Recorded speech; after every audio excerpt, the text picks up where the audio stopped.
Hello my dear students and welcome to today's class.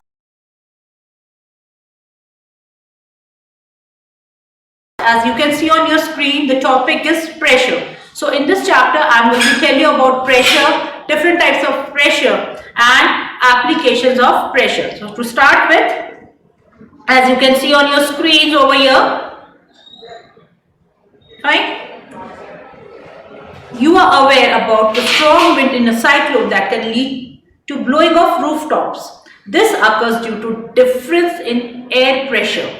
Pressure is that virtue produced when a force acts on an object of mass x. In technical terms, pressure is defined as the force per unit area. So, pressure is force upon area. Force is measured in Newton, that is N, and area is measured as per meter square. Hence, pressure is Newton per meter square, which is also known as Pascal, written as PA. PA stands for Pascal. Okay. In SI system, the units of pressure is Newton per square meter. Okay. Fine children, what is pressure? When any object is there, okay, and you are applying some sort of force to that, okay, that is called pressure. Fine. Now, okay, greater the force, greater will be the pressure produced and greater the surface area. Lesser will the pressure applied. Okay. Now this I will explain you with a beautiful example. Okay. Here the example is to show that smaller surfaces produces more pressure. Take a pencil. Okay. Take a pencil, like I have got a pen in my hand right now. What I will do, this is the pointed part. I will put it here. Okay. And press it. I am applying pressure to it. Okay. Now what will happen when I am putting pressure on this way? What will happen? I will feel pain. Okay. But if I take a pen or the pencil the other way where it is not pointed and I am pressurizing on my finger, I will not feel much pain. I will not feel pain. Why? Because it is blunt from the side. But as if I speak about this way where it's pointed, what will happen? Because the area is smaller, the pressure would be more. The area is broader over here, so the pressure would be less now. Okay. So now what are the materials required in this activity? A pencil and a sharpener. Sharpen your pencil. Now hold the pencil in such a way that the pointed tip of the pencil is poking at one of your fingers. Apply a slight force. Now hold the pencil on other way round such that the blunt end of the pencil is poking at the same finger. Apply slight force. You will see that when the pointed end causes more pain than the blunt end. This happens so because the pointed end has lesser area as compared to the blunt end. Hence, more pressure is there.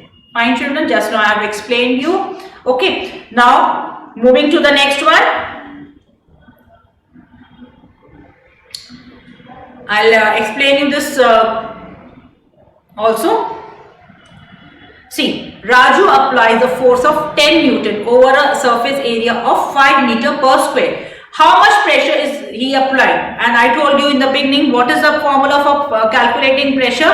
Pressure is equal to force upon area. Force is 10 Newton and area is 5 meter per square. So pressure is equal to force upon area. We will put force, that is 10, and area is 5. 10 upon 5, that comes to 2 Newton per meter square or PA, that is Pascal. Okay, these are very simple equations. You can just solve them on your own. Okay. Now moving to the next page. Okay.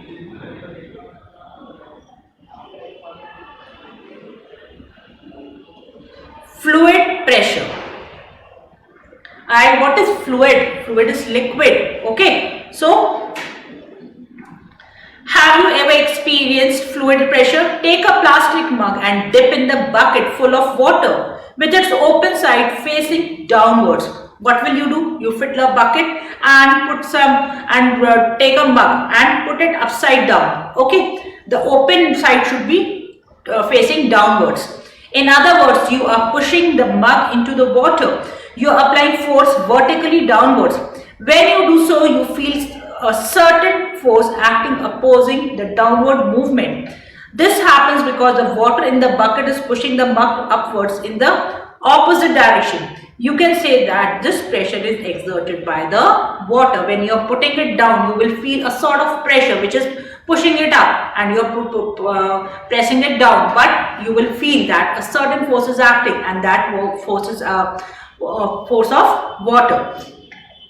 A similar thing can be experienced when you try to immerse or blow a balloon in a bucket of water. The balloon will try to come up every time you try to push it.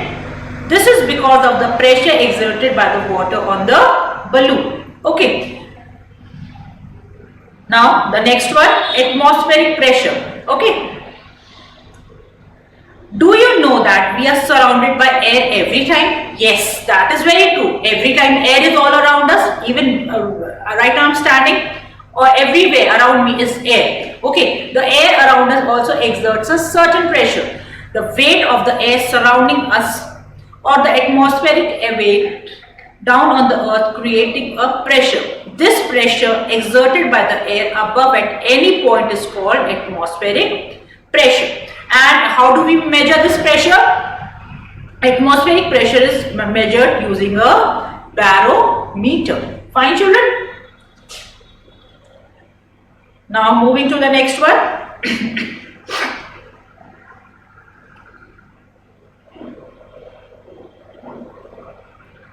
Okay. Atmospheric pressure varies with altitude. What is altitude? Altitude is height. Okay. So, the altitude is the height of a place from the sea level. The atmospheric pressure is indirectly proportional to altitude. This means that the atmospheric pressure decreases as we go to a higher place. When we climb a mountain, the air column above us decreases, and hence its weight on it decreases, and thus decreases the air pressure. As we keep on moving up, what will happen? The atmospheric pressure, it will start decreasing. Okay.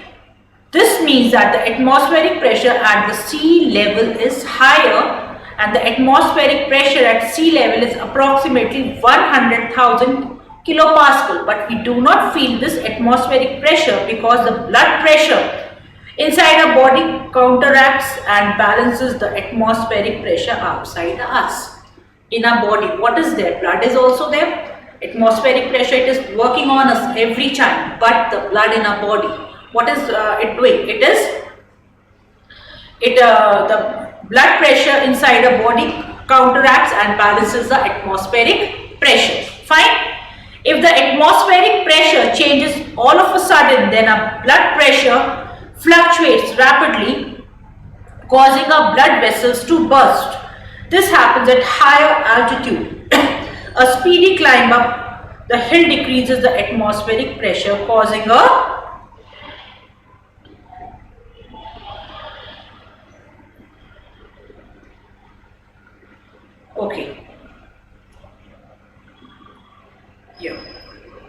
causing a rupture in the blood vessels. So it is always advised to make the climb slow so that our body gets used to the change in the atmospheric pressure. Whenever we are climbing on the hill, it should not be like in a one go. We should move slowly because the atmospheric pressure, every time it is increasing and decreasing, and our body is not adapt to it. So we should give some time to our body also to handle this atmospheric pressure, this change in atmospheric pressure. Fine. Now atmospheric pressure varies with temperature. Here, atmospheric pressure varies with temperature. Let us do an experiment to know how atmospheric pressure depends on temperature. First, fill the box half with cold tap water. Add some ice cubes in this box. Mark the bottles as A and B. Place a balloon over the mouth of each bottle. Stand bottle A next to the shoe box and lay bottle B on the side of inside the box, as you can see here. Pour chilled water over bottle B for 2 to 3 minutes. Observe both the balloons carefully. After some time, the balloon in bottle B moves partially inside the mouth of the bottle B. This happens because the chilled water poured on the surface of the bottle B cools it, thus decreasing the temperature inside the bottle. So, decrease in temperature decreases the air pressure pulling the balloon inside. Okay, because the pressure of the balloon, okay, is decreased. So, what is happening? The balloon is getting inside it. Okay, now moving to the next one.